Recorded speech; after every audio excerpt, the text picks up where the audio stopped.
Lá em Gênesis a Bíblia diz que quando Noé está separando os animais, Deus dá uma direção clara para ele. Ele fala, olha, você vai separar casais de todos os tipos de animais. Mas olha que interessante, Gênesis 7:12, vocês estão comigo ainda? Diga amém.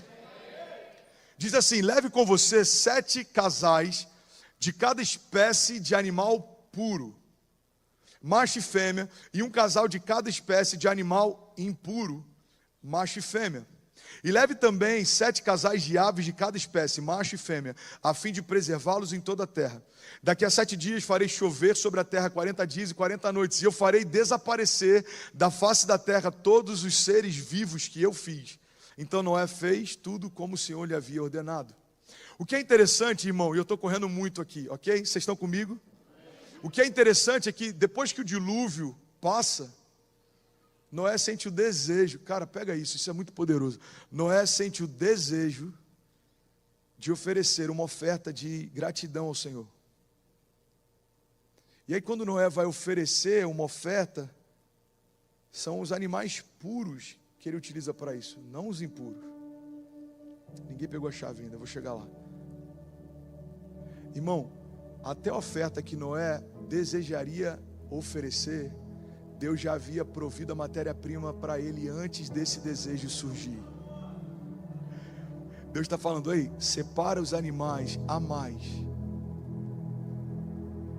Talvez se Noé quisesse ensinar para Deus como faz, ele ia falar, Senhor, mas para que levar mais? Já tem uma quantidade necessária. Deus está dizendo, sem dizer. Irmão, algumas das coisas mais poderosas que Deus vai dizer para você, Ele vai dizer sem usar as palavras específicas. E é por isso que a gente precisa confiar e fazer o que Ele pede, e depois vai entender o que Ele faz. Separa animais a mais, aves puras. O dilúvio passa, a família dele é poupada, o mundo que ele conhecia não existe mais, e antes dele começar a reconstruir, ele fala, vamos oferecer um sacrifício de adoração e de gratidão ao Senhor. E aonde é que está a matéria-prima para o sacrifício? Na palavra que Deus já havia dado antes do desejo pelo sacrifício chegar. Irmão, existe algo que Deus já deu para você, que vai liberar algo que Deus prometeu para você. Eu acredito de verdade, com todo o meu entendimento. Tem coisas que Deus já me deu que eu não faço ideia, mas daqui a algumas estações vai começar a fazer sentido. Alianças que Deus promoveu, encontros que Deus gerou, lugares que você foi, palavras que você ouviu, sonhos proféticos que Deus te deu. Irmão, guarda aí, você está comigo? Toda visão que Deus te dá de futuro é para te preparar para um tempo que você não está pronto para viver hoje. Pega isso, irmão, e vamos junto, irmão, por favor. Toda visão que Deus te dá de futuro é Deus apontando um destino que você não estaria pronto para viver hoje. É por isso que Deus te dá visões de futuro. É como se Ele falasse, está vendo isso aqui? É o que eu tenho preparado para você. Deus, mas eu quero viver hoje. Não, hoje você não está pronto. É por isso que eu estou te mostrando o teu futuro. Então se prepara no teu presente para não deixar de viver o que eu tenho para você. Então Deus dá uma visão de futuro para José. Aconteceu no mesmo dia? Fala comigo. Não, anos se passaram. Deus ungiu Davi e deu uma visão para ele. Aconteceu no mesmo dia? Não, anos se passaram. Jesus e João Batista se encontram no ventre das suas mães. Isabel, estéril, Maria, virgem. As duas engravidaram. E a Bíblia diz que quando se encontram, os dois começam a se mover dentro do ventre. Irmão, guarda isso em nome de Jesus. João Batista, a voz que clama no deserto, já sabia que aquele bebê era Jesus, mesmo antes dele nascer. Jesus já sabia que aquele bebê prepararia o caminho para o ministério dele, mesmo antes dele nascer. Então você entende que o bebê já sabia o desígnio que tinha, mas precisou nascer, aprender a andar, aprender a falar, aprender e crescer, como diz a palavra, em conhecimento e graça, diante do povo e diante de Deus. João Batista era testado e era preparado no deserto. Jesus, preparado nas sinagogas, em meio a religiosos, esperou 30 anos até ouvir do Pai: você está pronto, pode começar. Irmão, olha para mim. Se até Jesus precisou de preparo para viver a promessa, por que você acha que vai acontecer da noite para o dia? Você já parou para pensar nisso? A Bíblia chama João Batista como a voz que clama o deserto e aquele que preparou o caminho. Fala comigo, João preparou o caminho para Jesus. Não, fala de verdade, fala, João preparou o caminho para Jesus. Irmão, se Deus mandou alguém para preparar o caminho para Jesus, você acha que não existe um tempo necessário de preparo para você? Tem processos, tem estações que a gente está vivendo que nada mais são do que um preparo de Deus para a gente viver a promessa de Deus. Então tem coisas que a gente não entende hoje, mas vai entender lá na frente. Uma das coisas que para mim ficou muito claro no tempo que eu passei no hospital é que Deus estava gerando, e eu já falei sobre isso na nossa igreja, lá em Miami ou em Fort Lauderdale, eu não lembro. Deus estava gerando em mim empatia. Deus estava gerando em mim autoridade sobre a enfermidade. Deus não me colocou naquele hospital, mas Deus permitiu que eu chegasse até aquele lugar. Então quando eu saio, o André que sai do leito de morte é um André diferente, é um André com uma empatia pelo doente que não tinha antes, naquela medida.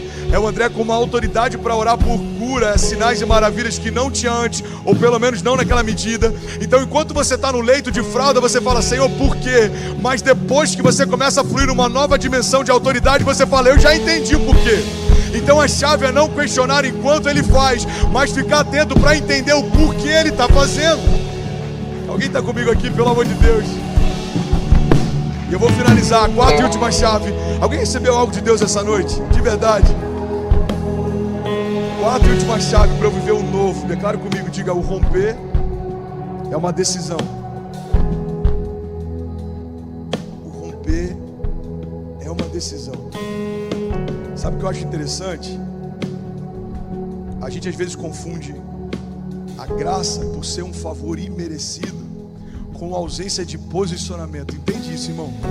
A graça é a ausência de mérito, mas não de posicionamento. Até a salvação vem pela graça, mas vem mediante a fé. Milagres estão disponíveis pela graça mediante a fé. Se você crer, assim será feito. Se você crer e não duvidar no teu coração, é uma condicional. João 15, se vocês permanecerem em mim e as minhas palavras permanecerem em vós, me pedirão o que quiserem e lhes será concedido. Então entende isso, irmão. A graça é a ausência de mérito, mas não de posicionamento. Senão a gente ia crer que todo mundo ia estar vivendo o chamado, quando na verdade não está. Porque o chamado dele está disponível por graça, mas só vão viver se posicionarem por fé. Alguém está comigo? Diga amém. Por que a música está assim? Parece que está finalizando. Me ajuda aí, irmão. Me ajuda aí, Jamba. Eu quero pregar, irmão. Vocês estão comigo aqui ainda? João 6:1 diz assim: no meio da multidão, com mais de 20 mil pessoas, havia fome, mas ninguém tinha nada para comer, ou pelo menos não tinha nada para oferecer. Guarda isso. Jesus então se levanta e fala para os discípulos: tem algo de comer que a gente possa dar para o povo? Os discípulos falam: Senhor, não tem como a gente comprar, não tem dinheiro para a gente poder suprir todo mundo, o lugar onde a gente poderia comprar é longe demais. Então Jesus fala: procura entre essa multidão alguém que tenha algo para comer. E aí um dos discípulos volta, e esse discípulo volta com 5 pães e 2 peixinhos. Irmão, guarda isso. Você acredita de verdade que no meio de uma multidão com milhares de pessoas, olha para mim, aquele jovem era o único que tinha algo para comer?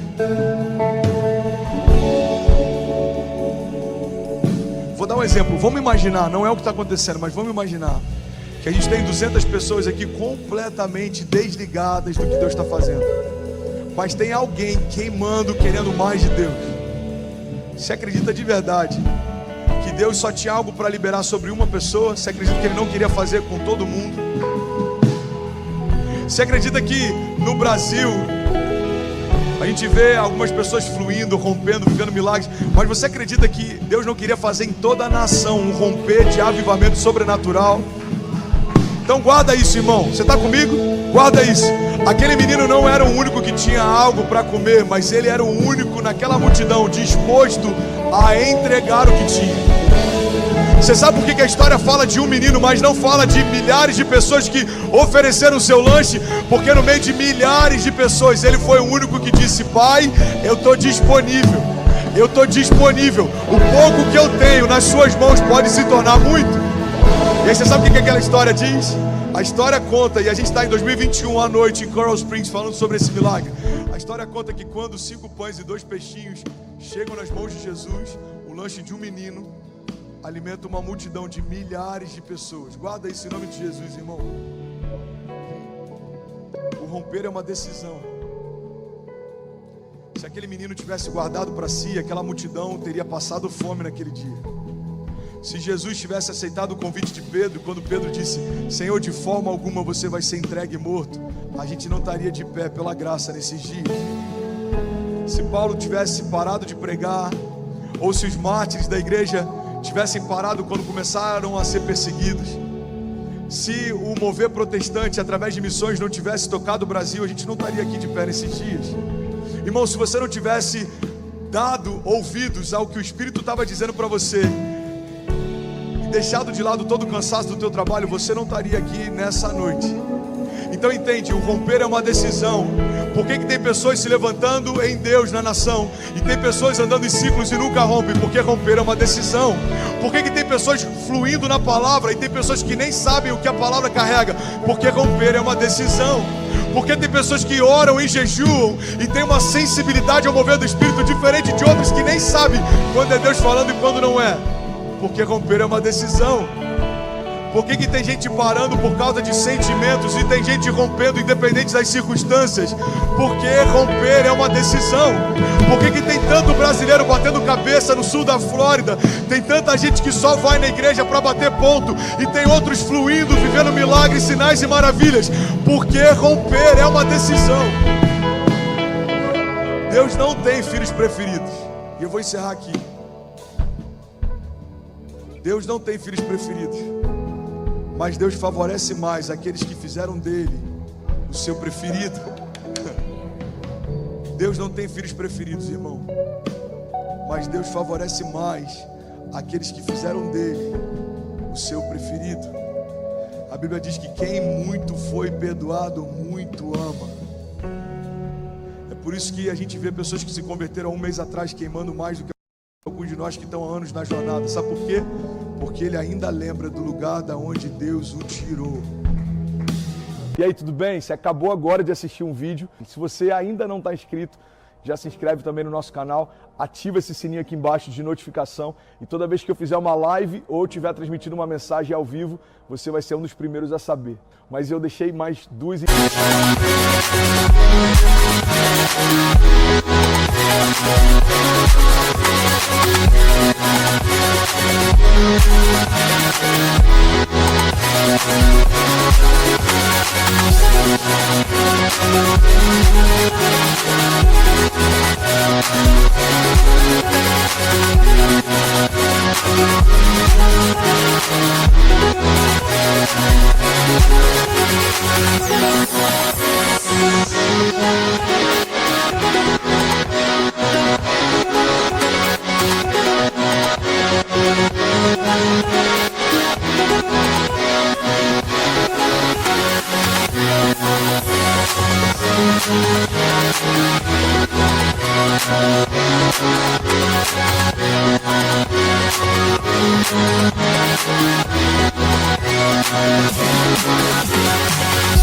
Indicações aqui que eu espero que façam muito sentido para você. Então já aproveita e clica para assistir a próxima mensagem, beleza? Seja bem-vindo ao time de incendiários e eu espero de verdade que essas mensagens mudem a sua vida como elas têm mudado a minha também. Até a próxima. Valeu!